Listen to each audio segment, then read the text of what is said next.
The Hall effect sensor is an electronic component which is able to detect presence and magnitude of a magnetic field.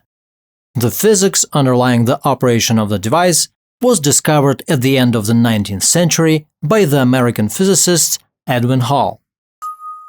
He found that applying magnetic field to a thin plate of gold through which an electric current is flowing created an EMF at its edges. As we know, electric current is a flow of particles carrying charge. It turned out that exposing these particles to a constant magnetic field made them deviate and accumulate on one face of the material. As the particles started moving perpendicular to their normal path, a steady electric potential was established across the opposite edges of the plate. The force experienced by charges in the presence of the magnetic field is called the Lorentz force.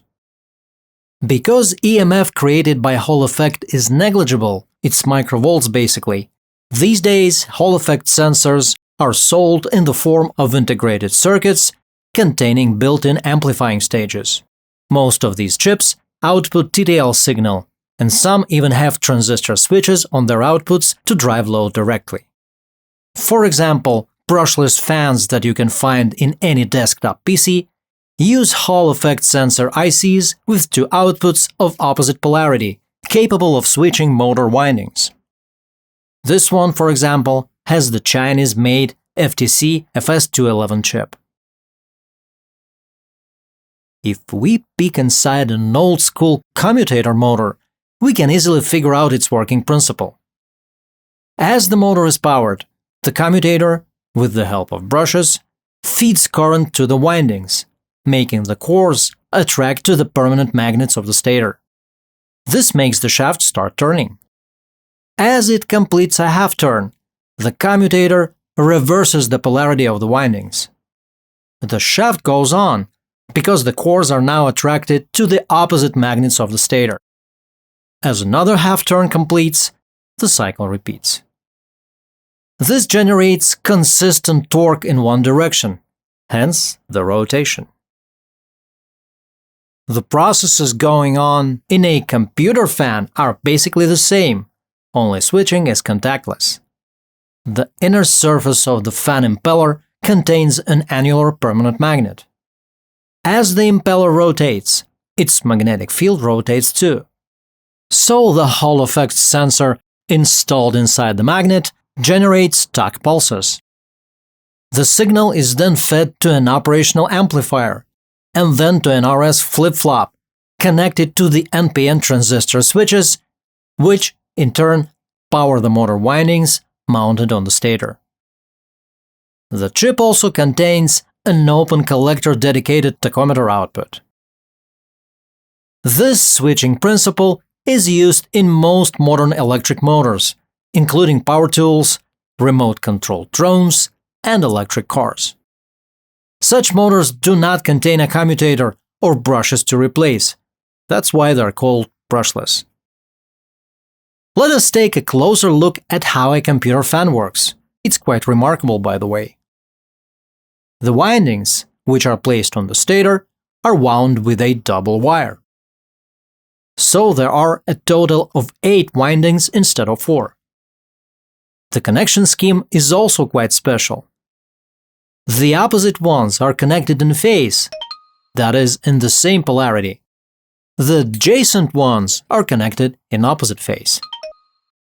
Then they are also joined into 2 circuits, forward and reverse. Why is it so complicated? The answer is quite simple.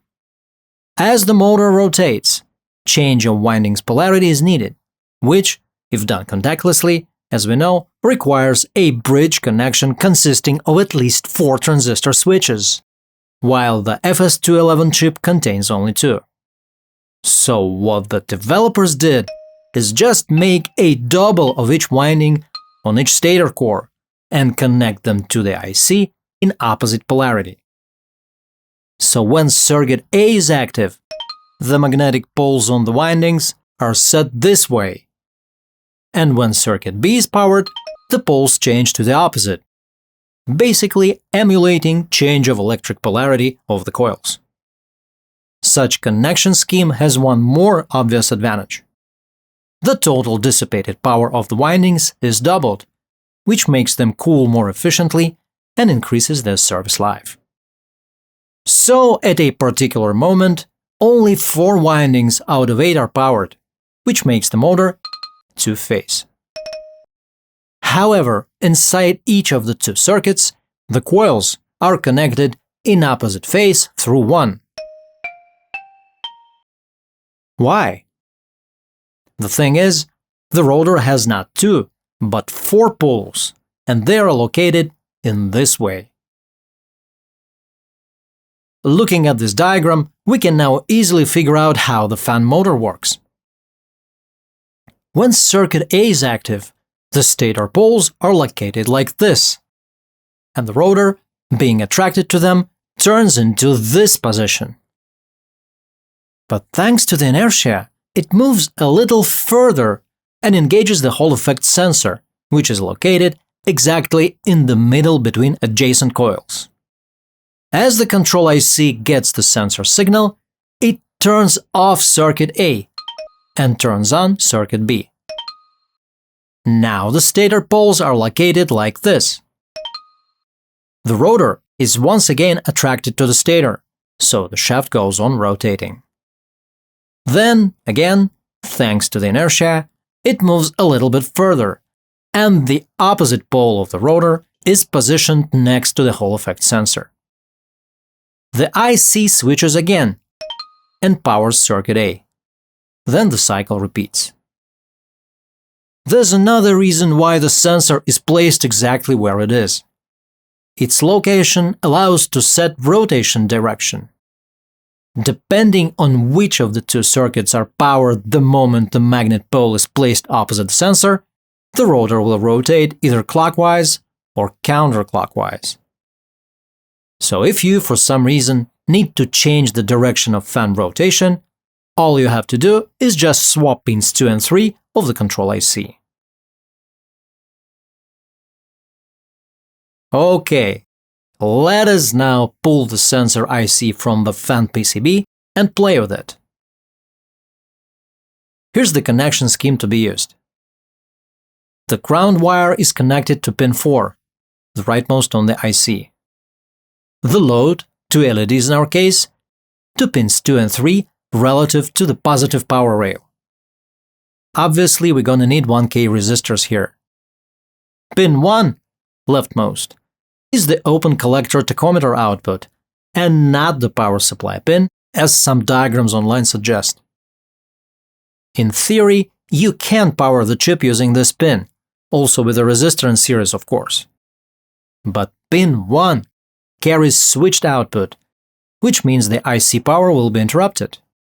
So instead, we'll use a couple of additional 270 ohms resistors, which we will wire directly from pins 2 and 3 to the positive power rail. They can provide the IC with power, because their signal is in opposite phase to each other, and that in fact is how the IC is powered on fan PCB. There is no dedicated power supply input on this chip.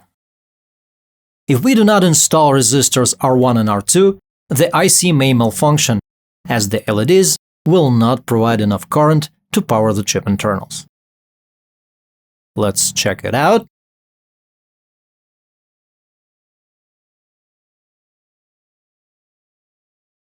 We can see that the RS flip-flop switches only when the magnetic field polarity changes. If we apply the magnet to the sensor with the same pole, the IC ignores this event. But as the pole is changed, the output stage switches to the opposite state and stays that way until the next sensor event happens. So at least one of the coil circuits, either A or B, will always be powered. Using the Hall effect sensor IC FS211, we can build from the scrap a little motor of our own. I used a solenoid from an old tape recorder, a 608 bearing, and 4 neodymium magnets ordered on AliExpress. Let us stick the magnets to the bearing this way, so we end up with 2 north and 2 south poles. The solenoid must be wired in series with the IC, carefully following the shown connection scheme.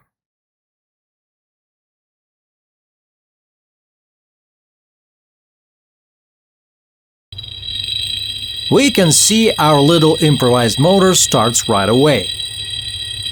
Note that it will only work if the sensor is positioned at an angle multiple of 45 degrees relative to the magnetic flux of the solenoid. If we move the sensor, the motor slows down.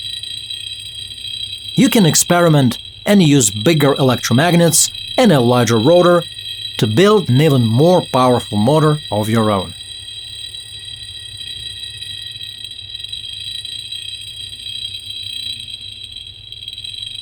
Using the Hall effect sensor control IC, you can come up with more ways to amuse yourself. If you place the solenoid vertically and hang a permanent magnet from the top, you can make a toy that I call the dancing bolt. By the way, if you have a cooler name for it, please post your version in the comments section below.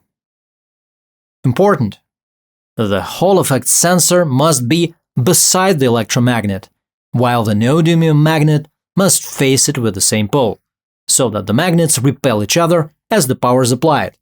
Otherwise, the facing will be wrong and the toy won't work. It is also possible to limit the pendulum to a single degree of freedom by mounting it on a rod connected to a hinge or a bearing.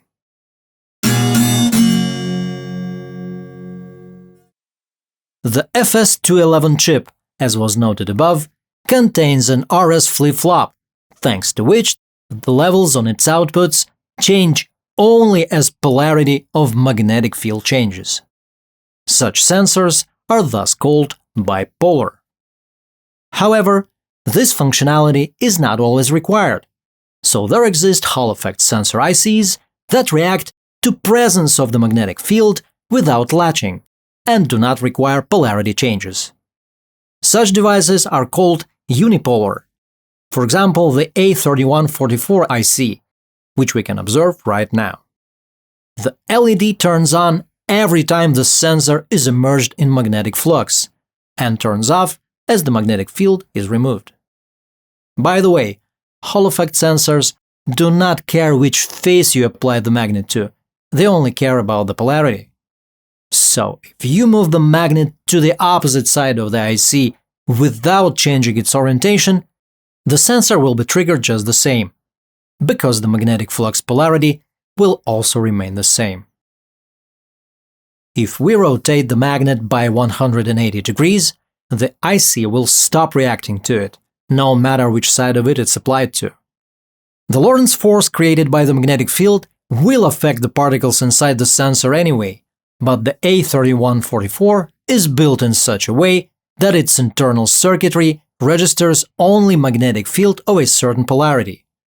That's obviously the reason why it's called unipolar.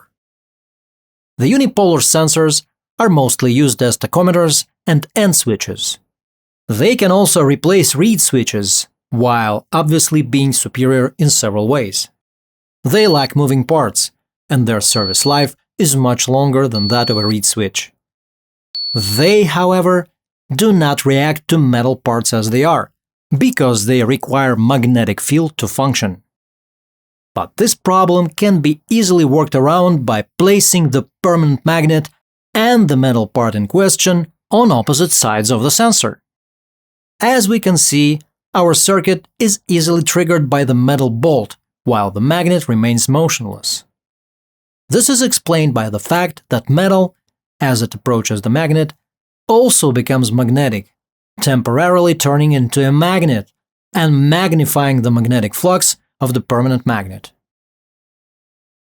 The setup with a stationary magnet and moving metal parts for many years had been successfully used in crankshaft position sensors of internal combustion engines. Such sensors are usually placed at the engine block facing the timing rotor of the crankshaft.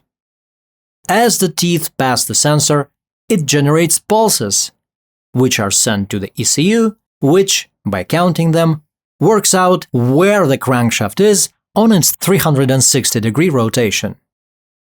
To let the ECU know the absolute position of the shaft, the timing rotor usually has one tooth that is wider than the others.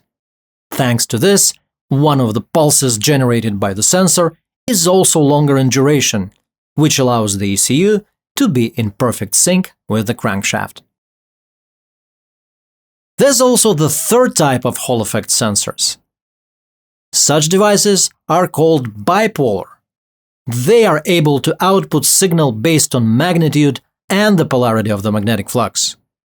At the absence of the magnetic field, these sensors, for example the SS495A, will output half the power supply voltage, 2.5 volts in our case. As the magnitude of magnetic field crossing the sensor increases, sensor output voltage starts to change.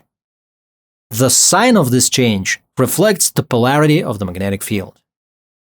Here we can see the voltage grow as the magnet approaches the sensor. However, if we rotate it 180 degrees, the sensor will react by lowering the voltage on its output.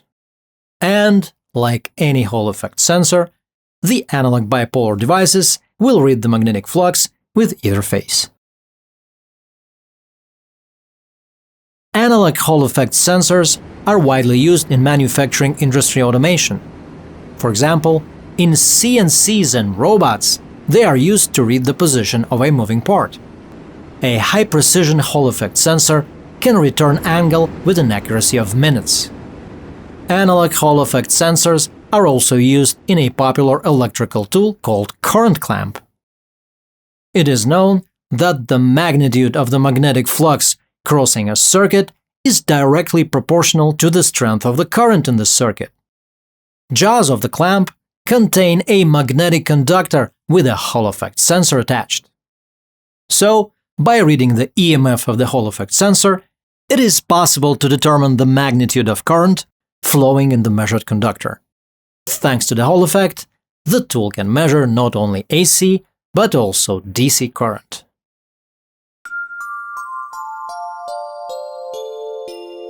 And it is exactly the analog Hall effect sensor that we're going to use to build the most breathtaking project in this video. It's gonna be called the Levitron. In Latin, levitas means lightness and describes the state of a physical body in which it floats in space without touching a solid surface or liquid. And we're definitely not talking about any paranormal phenomena here.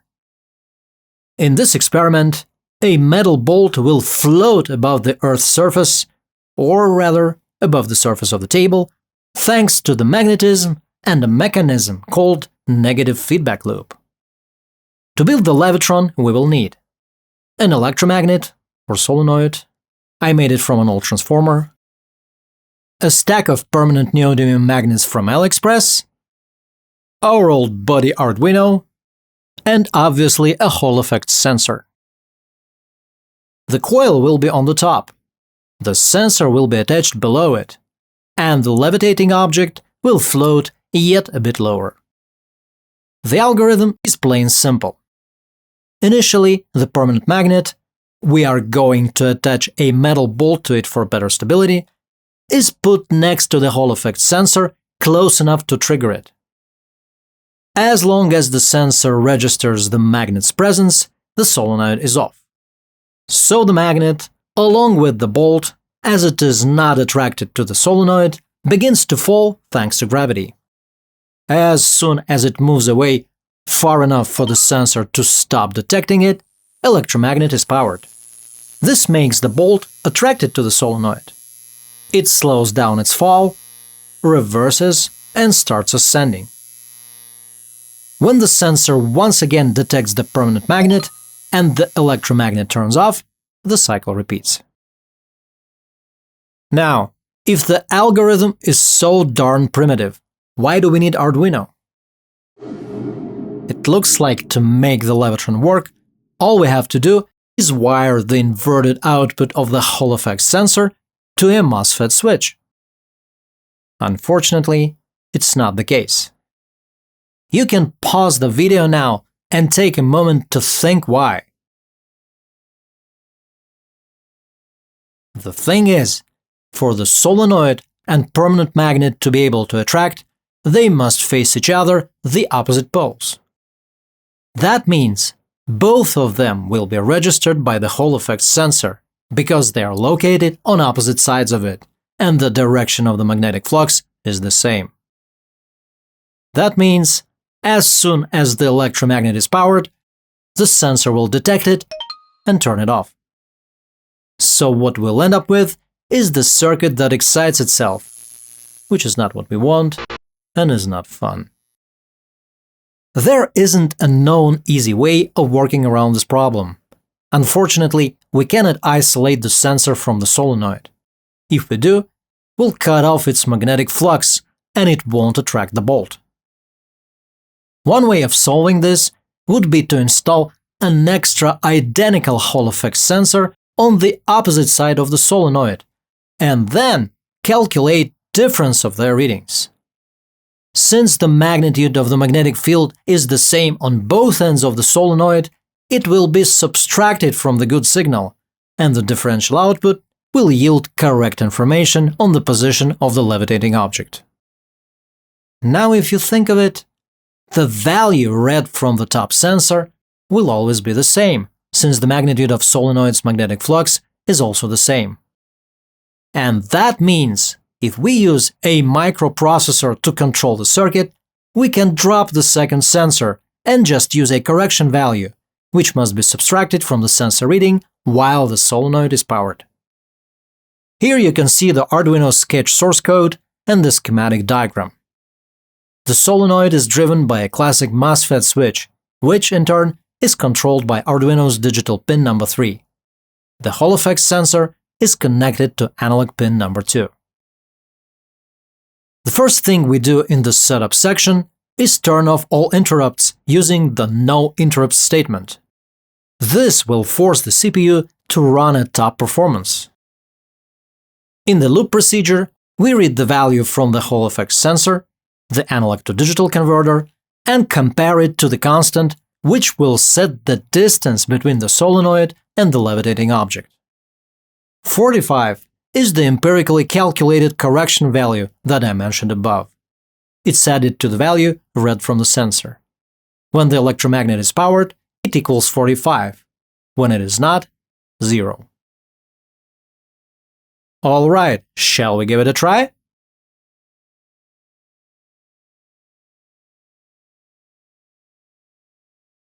If you intend to build a Levitron of your own, here's a couple of tips you might find useful. First, the levitating object must be oblong and have a stabilizing load. Believe me, it's really hard to stabilize a flat and white part. Second, it would be a good idea to put several permanent magnets around the core of the solenoid in such a way that they repel the levitating magnet. This will keep it centered. Third, if the thing is not stable enough, you can just as well experiment with 2 Hall effect sensors and a differential amplifier. And that would be it for today. If you like this video, please give it a thumbs up, share it on social media, and subscribe. If you'd like to tip the author, you're welcome to drop some bitcoins or ether to the wallet address you will find in the description. And if you're interested in purchasing equipment and materials mentioned in this video, the links I will also leave in the description. This was Mattino. Be good!